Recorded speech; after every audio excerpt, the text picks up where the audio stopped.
ഉരുൾപൊട്ടിയ രണ്ടായ നാടുകളെ ബന്ധിപ്പിച്ച് ബെയിലി പാലം സൈന്യം നിർമ്മിച്ചിരിക്കുന്നു. മുണ്ടക്കയെ പുറം ലോകവുമായി ബന്ധിപ്പിക്കുകയാണ് സൈന്യം ഈ ഒരു പാലത്തിലൂടെ ചെയ്തിരിക്കുന്നത്. വയനാട്ടിലെ ചൂരൽമലയിലുണ്ടായ ഉരുൾപൊട്ടലും തുടർന്നുള്ള വാർത്തകളും നാം ശ്രദ്ധിച്ച ഒന്നാണ് ബെയിലി പാലം. ഏകദേശം 36 മണിക്കൂർ കൊണ്ടാണ് സൈന്യം ഇവിടെ പുതിയൊരു ബെയിലി പാലം അല്ലെങ്കിൽ താൽക്കാലിക പാലം നിർമ്മിച്ചിരിക്കുന്നത്. ഈ രക്ഷാപ്രവർത്തനത്തിൻ്റെ പല ഘട്ടങ്ങളും നമ്മൾ കേട്ട ഒരു വാക്കാണ് ബെയിലി പാലം. എന്നാൽ എന്താണ് ബെയിലി പാലം എന്നറിയാമോ? 1942 രണ്ടാം ലോക മഹായുദ്ധകാലത്ത് ബ്രിട്ടീഷുകാരനായ ഡൊണാൾഡ് ബെയ്ലിയാണ് ആദ്യമായി ഇത്തരമൊരു പാലം ഉണ്ടാക്കിയത്. അദ്ദേഹത്തിൻ്റെ പേരിലാണ് ഇന്നും ഈ പാലങ്ങൾ അറിയപ്പെടുന്നത്. പാലങ്ങൾ നിർമ്മിക്കുന്നത് അദ്ദേഹത്തിൻ്റെ ഒരു വിനോദം പോലെയായിരുന്നു.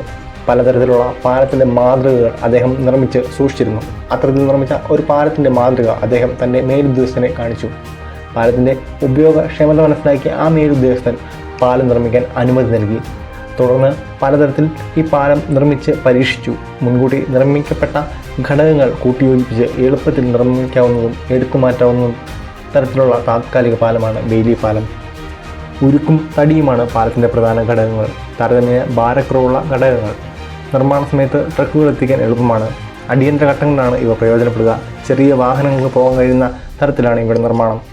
ഭാരം താങ്ങാനുള്ള ശേഷി അനുസരിച്ച് ക്ലാസ് 40, ക്ലാസ് 70 എന്നിങ്ങനെ 2 വിഭാഗങ്ങളിലാണ് പാലങ്ങൾ സാധാരണ നിർമ്മിക്കുന്നത്.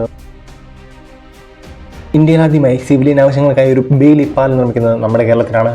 36 വർഷം പഴക്കമുള്ള പാലം റാന്നിയിലെ പാലം തകർന്നപ്പോഴാണ് പകരം 1996 നവംബർ 8 റാന്നിയിൽ സൈന്യം ബെയിലി പാലം നിർമ്മിച്ചത്.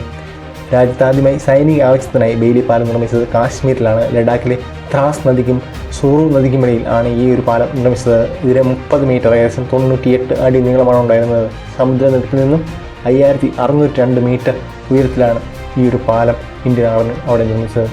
അതേസമയം മുണ്ടക്കയിൽ 190 അടി നീളത്തിലാണ് ഇപ്പോൾ നമ്മുടെ സൈന്യം വെറും 36 മണിക്കൂർ നേരം കൊണ്ട് ഈ ഒരു പാലം നിർമ്മിച്ചിട്ടുള്ളത്.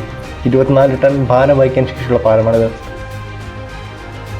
പാലത്തിൻ്റെ നീളം കൂടുതലായതിനാൽ മധ്യത്തിൽ ഒരു തൂണ് സ്ഥാപിച്ചാണ് പാലം നിർമ്മിച്ചിട്ടുള്ളത്. ഡൽഹിയിൽ നിന്ന് കണ്ണൂർ വിമാനത്താവളത്തിൽ എത്തിച്ച സാമഗ്രികൾ 17 ട്രക്കുകളിലായിട്ടാണ് മുണ്ടക്കയിൽ എത്തിച്ച് ഇങ്ങനെയൊരു പാലം ഇവിടെ നമ്മുടെ സൈന്യം നിർമ്മിച്ചിരിക്കുന്നത്.